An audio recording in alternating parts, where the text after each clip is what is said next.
I'm Pinky Webb. Tonight we ask the questions, we tackle the issues, we clarify matters, and we get on point.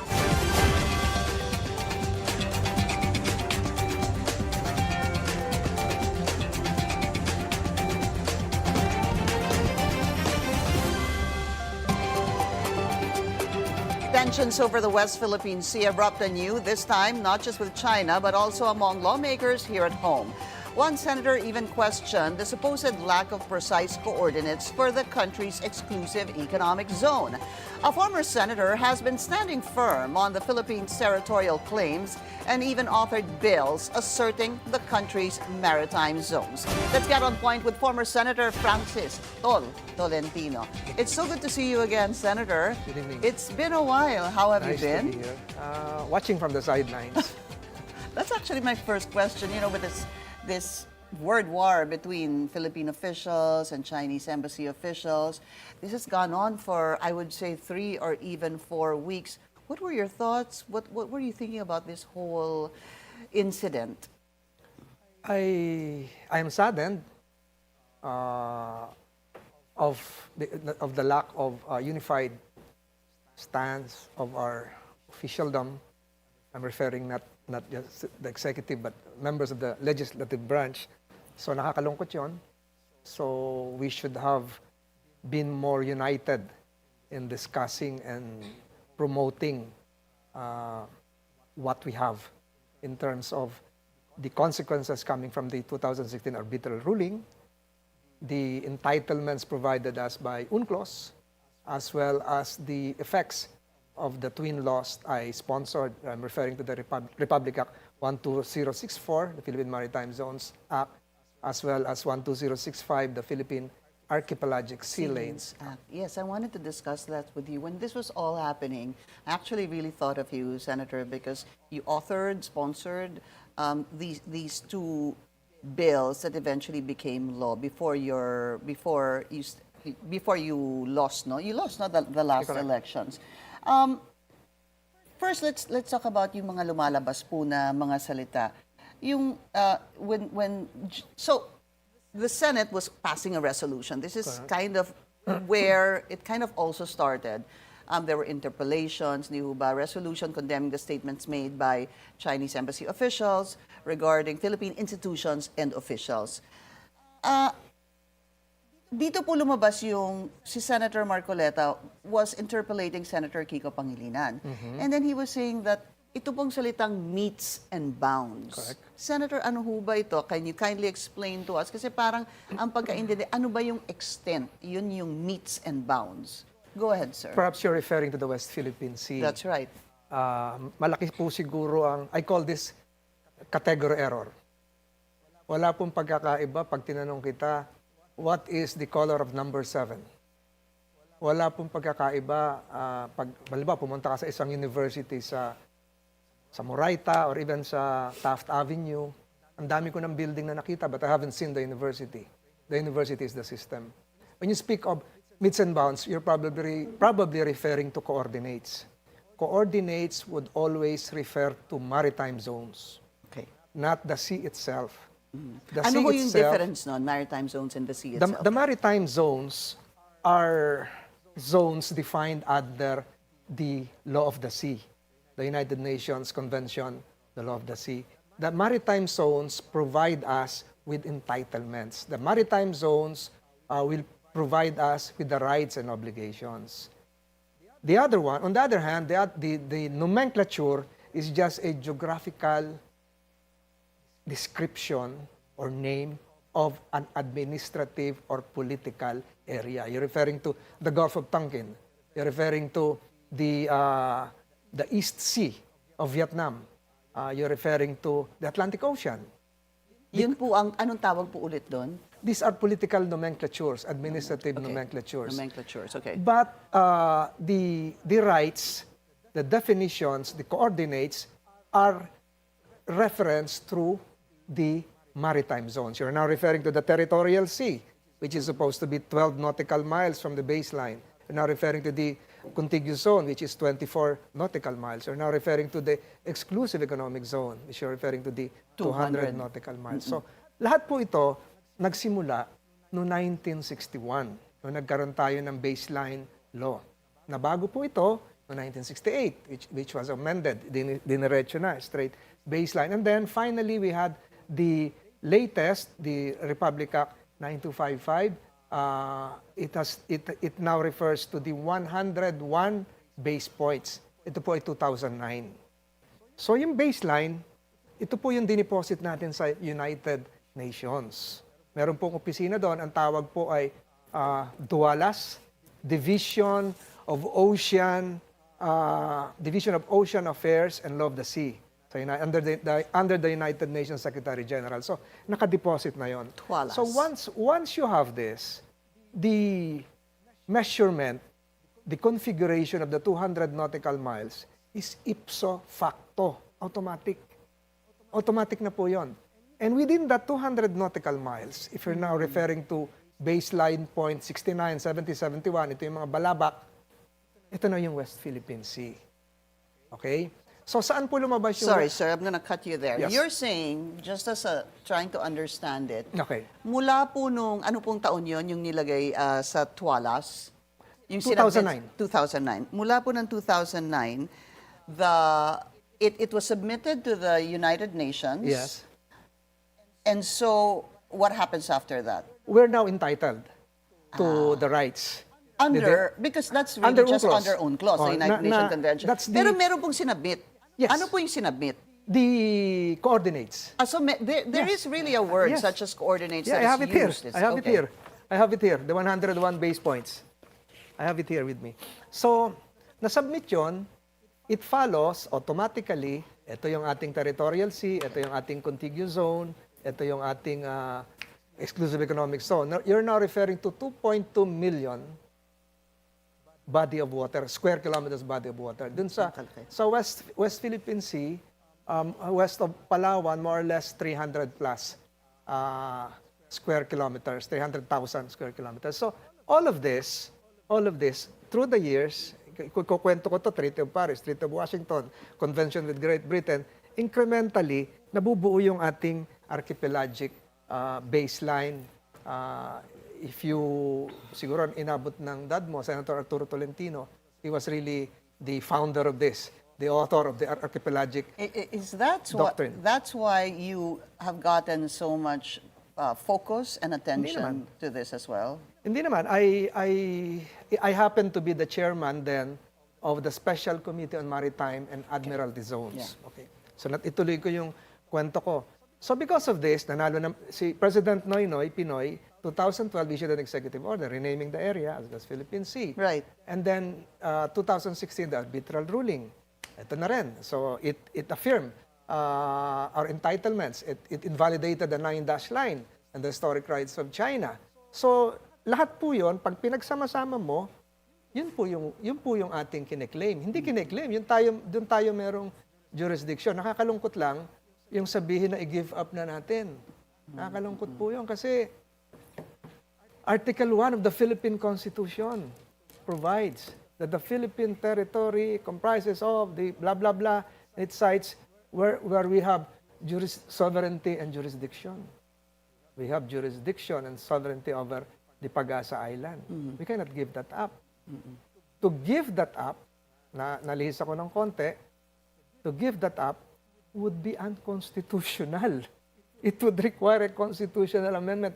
Not even Congress, not even the executive branch, not even the military can give that up. So, okay.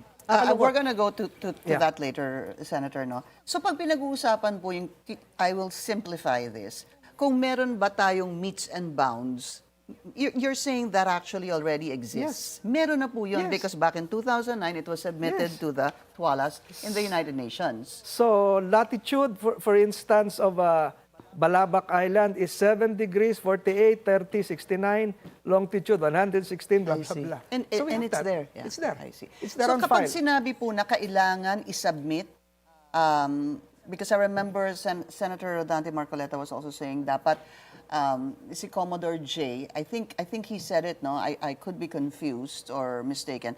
But somebody na lang had said that dapat si si Commodore J Teriela ay yun ang gawin, isubmit. Parang ganun po yung mga coordinates. But you're saying... So, we have submitted this. Republic Act 9522. I'm sorry, 9255 ako kanina. So we have submitted this. This is submission number 1. Submission number 2 was the recent submission by the DFA of our extended continental shelf. Okay. So 200. Beyond 200, natural prolongation, we submitted that 2024. That's the second submission. The third submission required of us is for the archipelagic sea lanes law to be submitted likewise to the United Nations. I'm sure they have submitted that. Isa na lang yung hindi natin natatapos. Yung sa archipelagic sea lanes, it has to be submitted likewise to the International Maritime Organization. Yeah. So, kita Why has that not been done? To submit it to the International Maritime Organization? That's the IMO, sir. Yes. Okay. They meet only every June. And it takes time in consultation. Indonesia had an ASL before. It took them 2 years. Kasi nag-uusap eh. But we learned from the lessons coming from Indonesia's ASL. Ginawa nating North and South, East and West. So we're now referring to the Balintang Channel, East and West. We're now referring to the Celebes, West Philippine Sea, North and South. We're now referring to the Cebu-Mindoro Strait, North and South also. So na-comply na natin lahat yun. All right. So even without that, meron tayong coordinates.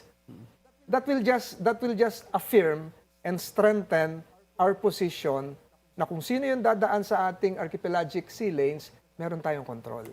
We need to take a very short break. We'll continue our discussion with former Senator Francis Tolentino. When we return, stay tuned. This is On Point.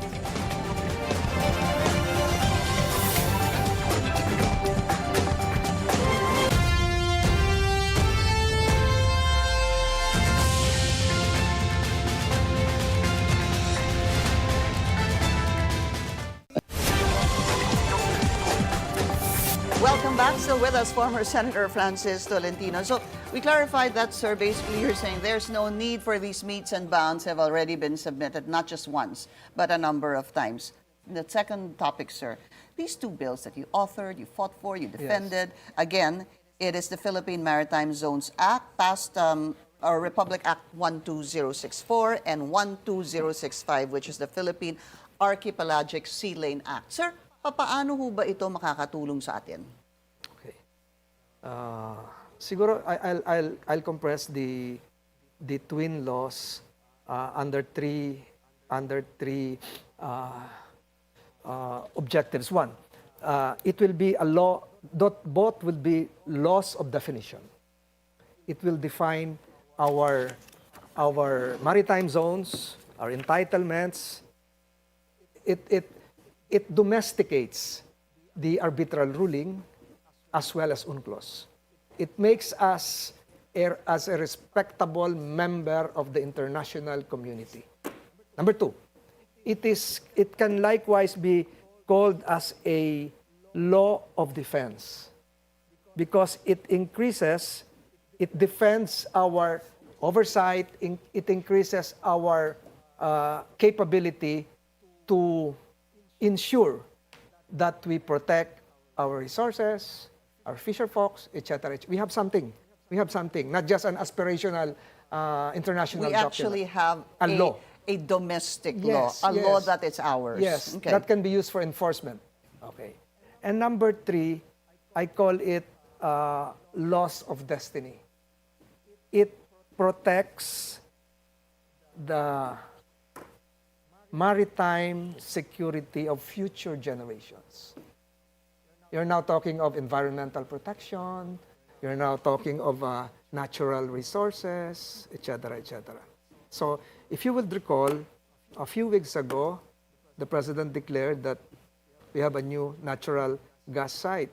It's part of that. Yeah. It's part of the resource management, security for future generations.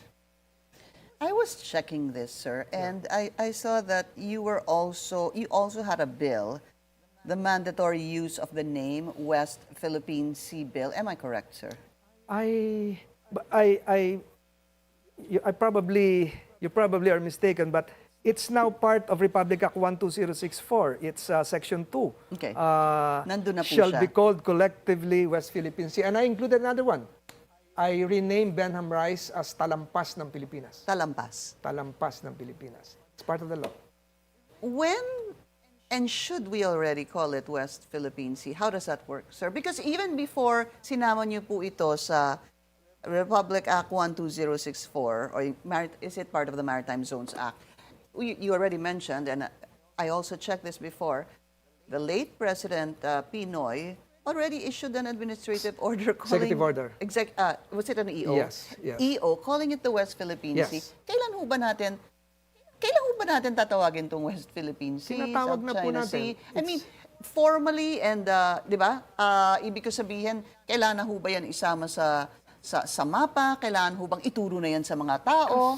Kasama sa mapa eh. If you look at Google, nandun eh. Okay. I congratulated Google. I even asked ICAO, the International Civil Aeronautics Organization, to require all pilots to mention the name West Philippine Sea once they approach You that are area. approaching. Yes. Sasabihin nila Yes, dapat. pero nakalagay na sa mga maps, sa mga TV screens na, I won't mention the airlines, nakalagay na doon. West Philippine Sea. So Google, nandun naman lahat eh. Okay. So again, you're probably no offense, a victim of category error kung yun pa rin ang pinag-uusapan.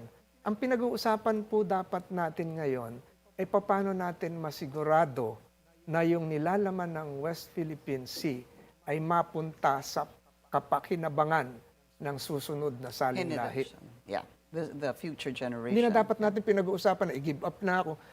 But you could be right, but it's something that already came up, sir.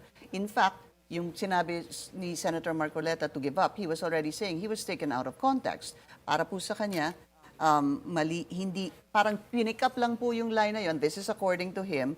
And he reiterates that the Kalayaan Island Group is ours, it's Philippine territory because it is occupied by Filipinos. The issue is EEZ at hindi daw pag-abandona sa KIG. Ano ho ba yung inyong naging...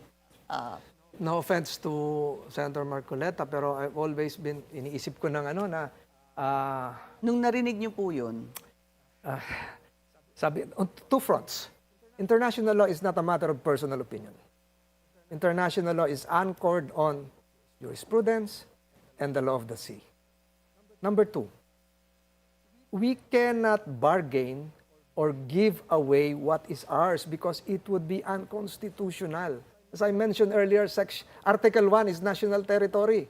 Philippines, we have sovereignty and jurisdiction over, for instance, Pagasa Island. Pagasa Island, although referred to as a rock under the arbitral ruling, would have a 12 nautical mile territorial sea. And proof of that is the recent declaration of persona non grata of the officials of Pagasa Island.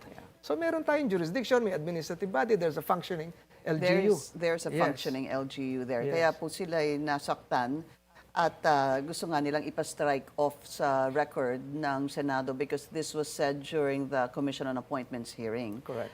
By Senator Dante Marcoleta. All right, we're going to talk about that. The hindi lang po kasi if for those who might not have known, the officials of the municipality of Kalayaan have been banned from entering China, Hong Kong, or even Macau. But prior to them, there was already someone that they declared persona non grata and not allowed to enter their territory. I'm talking about Senator Tolentino. We're going to talk about that after the break. Stay tuned. This is On Point.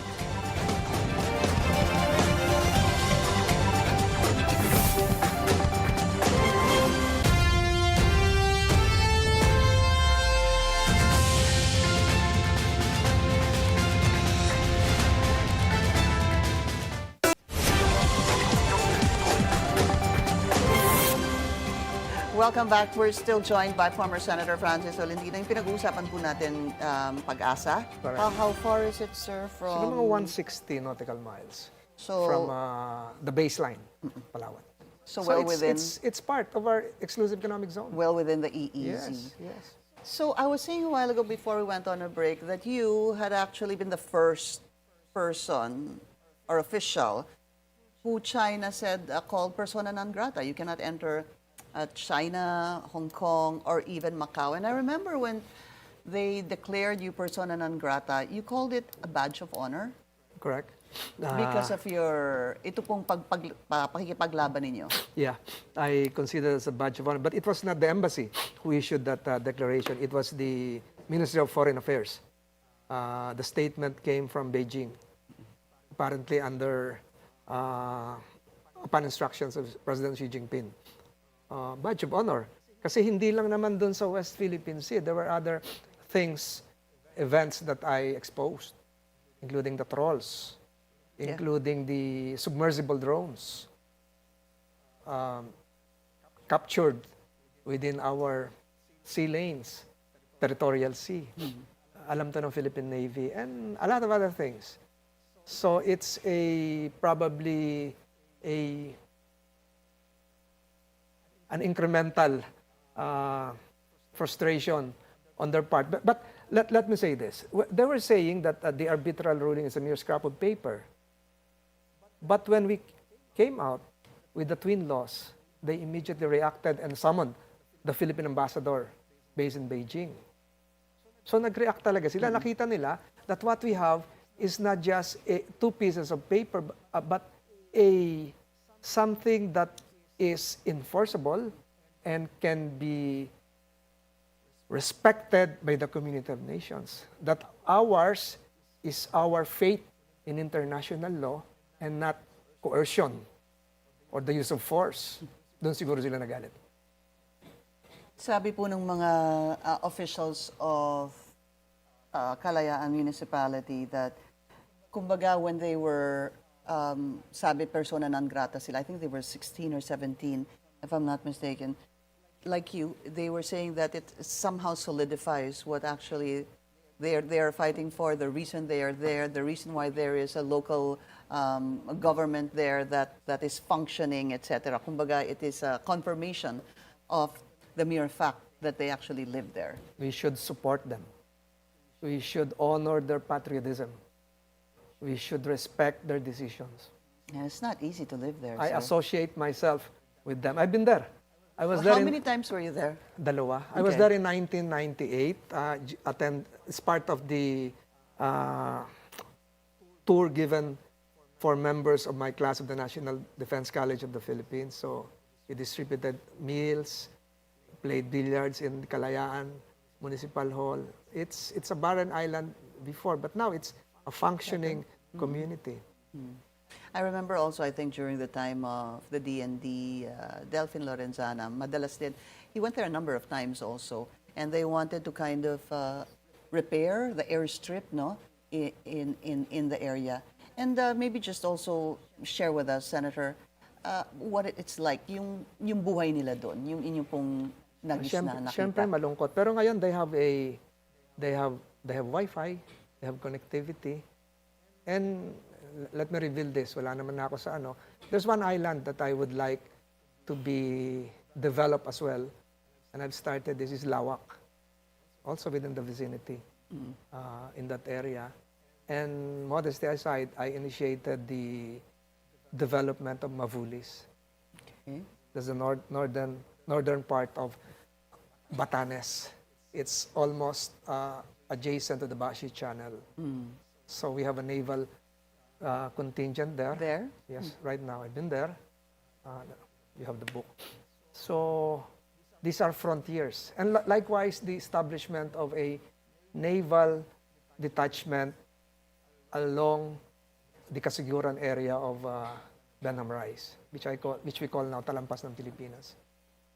Senator, yung because this has gone, you know, it has been happening. There's been both sides, Philippines, Chinese embassy. You know, very recently the Chinese embassy said it was a political stunt. This resolution passed by 15 members of the Senate. Do you think this has gone a little too far? Not at all.